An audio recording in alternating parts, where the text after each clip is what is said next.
ನಮಸ್ಕಾರ ಮಕ್ಕಳೇ, ಇಂದು ನಾವು ಕೇಳೋಣ ಧೈರ್ಯ, ಭಕ್ತಿ ಮತ್ತು ಜ್ಞಾನ ತುಂಬಿದ ಒಂದು ಸುಂದರ ಕಥೆ, ಅರ್ಜುನ ಮತ್ತು ಕೃಷ್ಣನ ಕಥೆ.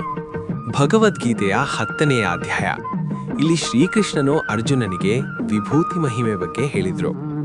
ಕುರುಕ್ಷೇತ್ರದ ಯುದ್ಧಭೂಮಿಯಲ್ಲಿ ಅರ್ಜುನ ಈಗ ಕೃಷ್ಣನ ಮಾತುಗಳಿಂದ ತುಂಬಾ ಜ್ಞಾನಿಯಾಗಿದ್ದ. ಅವನ ಮನಸ್ಸಿನಲ್ಲಿ ಹೊಸ ಪ್ರಶ್ನೆ ಹುಟ್ಟಿತು. ಕೃಷ್ಣ, ನೀನು ಎಲ್ಲೆಲ್ಲೂ ಇದ್ದೀಯಾ ಅಂದೆ, ಆದರೆ ನಾನು ನಿನ್ನನ್ನು ಹೇಗೆ ಗುರುತಿಸಲಿ? ಅವನ ಜೊತೆ ನಿಂತಿದ್ದ ಶ್ರೀಕೃಷ್ಣ ನಗಿದ್ರು. ಅರ್ಜುನ, ನನ್ನ ಮಹಿಮೆಗಳನ್ನೇ ನೋಡಿದ್ರೆ ಸಾಕು. ಈ ಲೋಕದಲ್ಲಿ ಯಾವುದು ಅತ್ಯುತ್ತಮ, ಅತ್ಯಂತ ಶಕ್ತಿಯುತ, ಅತ್ಯಂತ ಸುಂದರ, ಅದು ನನ್ನ ವಿಭೂತಿ ಮಹಿಮೆ. ಅದರ ಮೂಲಕ ನನ್ನನ್ನು ಗುರುತಿಸಬಹುದು. ಅರ್ಜುನ ಕುತೂಹಲದಿಂದ ಕೇಳುತ್ತಿದ್ದ. ಪ್ರಕೃತಿಯಲ್ಲಿ ದೇವರು. ಕೃಷ್ಣ ಆಕಾಶದತ್ತ ತೋರಿಸಿದರು. ಸೂರ್ಯನಲ್ಲಿ ಪ್ರಕಾಶ ನಾನು, ಚಂದ್ರನಲ್ಲಿ ಶಾಂತಿ ನಾನು, ಸಮುದ್ರದ ಮಹತ್ವ ನಾನು, ಪರ್ವತದ ಬಲ ನಾನು, ಗಾಳಿಯ ಶಕ್ತಿ ನಾನು. ಪ್ರಕೃತಿಯ ಪ್ರತಿಯೊಂದು ಅದ್ಭುತದಲ್ಲೂ ನಾನಿದ್ದೇನೆ. ಜನರಲ್ಲೂ ನನ್ನ ಮಹಿಮೆ ಇದೆ. ಜ್ಞಾನಿಗಳಲ್ಲಿ ಜ್ಞಾನ ನಾನು, ಧೈರ್ಯವಂತರಲ್ಲಿ ಧೈರ್ಯ ನಾನು, ಸತ್ಯವಂತರಲ್ಲಿ ಸತ್ಯ ನಾನು, ಒಳ್ಳೆಯ ಮನಸ್ಸಿನಲ್ಲಿ ಕರುಣೆ ನಾನು. ಒಳ್ಳೆಯ ಗುಣಗಳೇ ನನ್ನ ರೂಪ. ಅರ್ಜುನ ನಗುತ್ತಾನೆ.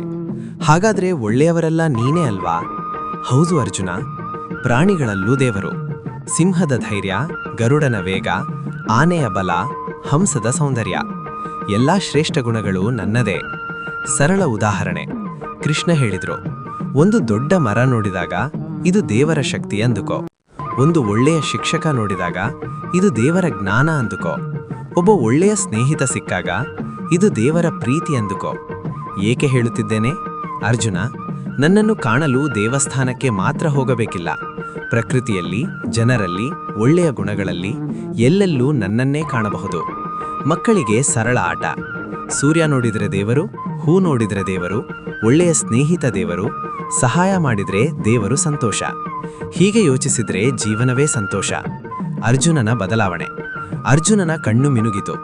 ಕೃಷ್ಣ, ಈಗ ನನಗೆ ಭೂಮಿಯಲ್ಲೆಲ್ಲ ನಿನ್ನೆ ಕಾಣಿಸುತ್ತೀಯಾ? ಕೃಷ್ಣ ಮೃದುವಾಗಿ ನಗೆದ್ರು. ಅರ್ಜುನ, ಅದೇ ವಿಭೂತಿ ಯೋಗ. ಮಕ್ಕಳಿಗೆ ಪಾಠ. ಶ್ರೇಷ್ಠದಲ್ಲೇ ದೇವರ ಮಹಿಮೆ. ಒಳ್ಳೆಯ ಗುಣ ಬೆಳೆಸು. ಪ್ರಕೃತಿಯನ್ನು ಪ್ರೀತಿಸು. ಎಲ್ಲರನ್ನೂ ಗೌರವಿಸು. ದೇವರು ಎಲ್ಲೆಲ್ಲೂ ಇದ್ದಾನೆ. ಚಿಕ್ಕ ಸಾಲು. ಅತ್ಯುತ್ತಮವಾದ ಪ್ರತಿಯೊಂದು ದೇವರ ಮಹಿಮೆ. ಈ ಕಥೆ ನಿಮಗೆ ಇಷ್ಟವಾದಲ್ಲಿ ಲೈಕ್ ಮಾಡಿ, ಶೇರ್ ಮಾಡಿ, ಸಬ್ಸ್ಕ್ರೈಬ್ ಮಾಡಿ. ಮತ್ತೆ ಭೇಟಿಯಾಗೋಣ ಮತ್ತೊಂದು ಸುಂದರ ಕಥೆಯೊಂದಿಗೆ. ನಮಸ್ಕಾರ.